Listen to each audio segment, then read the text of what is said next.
Okay, now we're up to project 2, I hope. And um, the idea behind project 2 is that you're going to be creating a virtual classroom, a pretend classroom.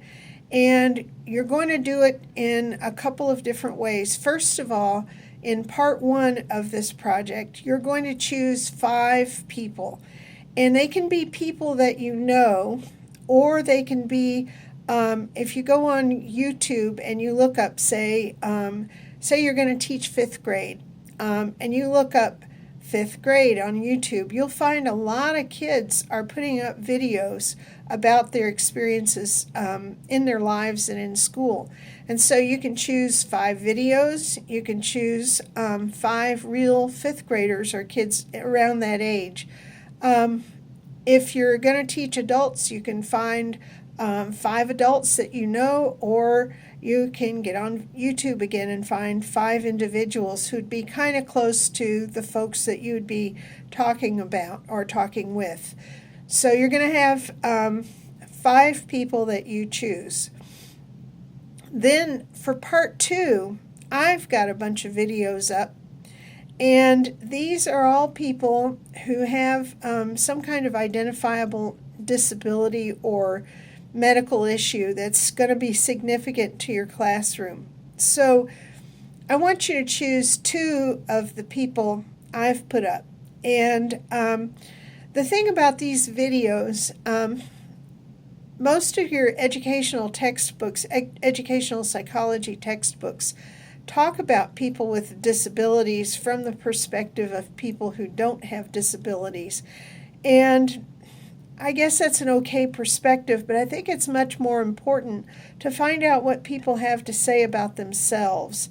And so I've got these videos of people, they're people, and sometimes they're talking about their disability, but as in the case of Itzhak Perlman, who's my favorite violinist, he gets on there and he doesn't talk about a disability because while he has polio and he's always needed mobility assistance of some sort, polio is not controlling his life. And I think that's the piece of information that gets left out of textbooks, that people have different relationships to their disabilities.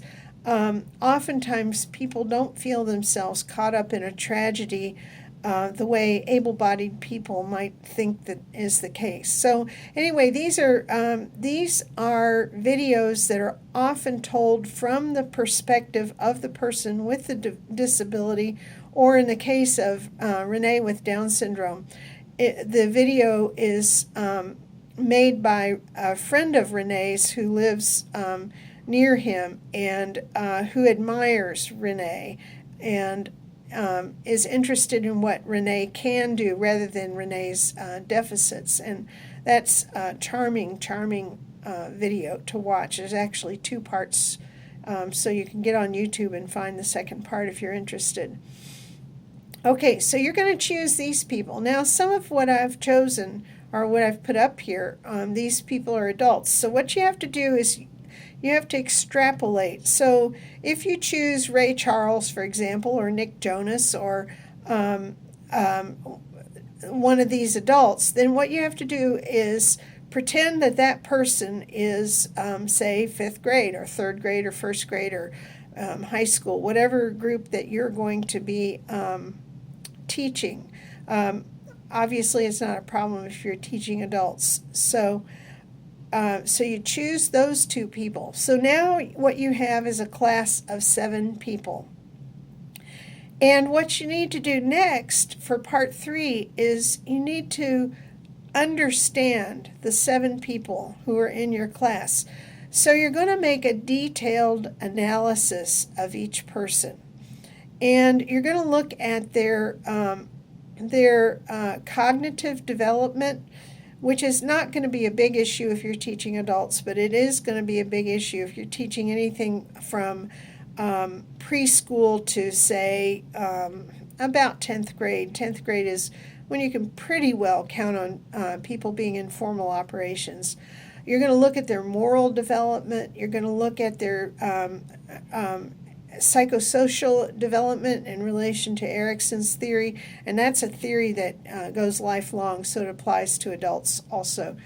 You're going to look at something called executive functioning, and I think this is such a critical point for teachers to be aware of, that some people are able to organize themselves and remember all their homework, or remember what they need to do, or remember everywhere they need to be, and so forth. And then some people really struggle with that, and sometimes some disabilities lend themselves to a struggle with executive functioning, or sometimes it's just the person has that issue without having an identified disability. So I want you to become aware of what executive functioning is so that you can be prepared to teach it, because it needs to be taught. Now, the other thing is something called funds of knowledge. Oftentimes the curricula that we use in teaching assumes that kids come to school as blank slates, and that they don't bring anything to the classroom. And that is really, really not true. Every child has a family of some sort, and there's knowledge that they have developed within their family and their community, and that knowledge can be really significant and important. And so, for example, one of my favorite examples is I know a family in eastern Kentucky, and the kids, their father was a phenomenal musician. He never learned to read music or anything like that, but he could play the banjo, he could play the guitar, he taught himself so many, many different things. And so these kids have grown up with this amazing amount of music in their household, and yet their teachers, I don't think, had any idea of what these kids came to school, the kind of knowledge they came to school with. And if you find out what that knowledge is, then you can often bring that into the classroom, and that increases motivation frequently. And it also allows you to connect connect the unfamiliar to the familiar. I'll give you one other example. I was teaching decimals the other day to a fourth grader, and he was totally confused about them. And I said, well, what do you know about money? Oh, I'm pretty good with money. Well, so we did the decimals in relation to money, dollars and cents. And he was on it, and he learned it. But he learned it because he could connect the new knowledge with something that he cared about, which is money. The same is true, by the way, with math and statistics for sports. There's an awful lot of math there. And if you draw on that math, then you're going to get some more highly motivated students, and you're going to be able to draw on the knowledge that they have. So funds of knowledge is really important to pay attention to. Funds of knowledge are related to students' hobbies, and they're related to the things that go on in their various communities in which they participate. It can also include the jobs that people's parents have. So if you've got a child whose mom or dad is in construction, that child's probably going to know something about measurement maybe, and putting things together.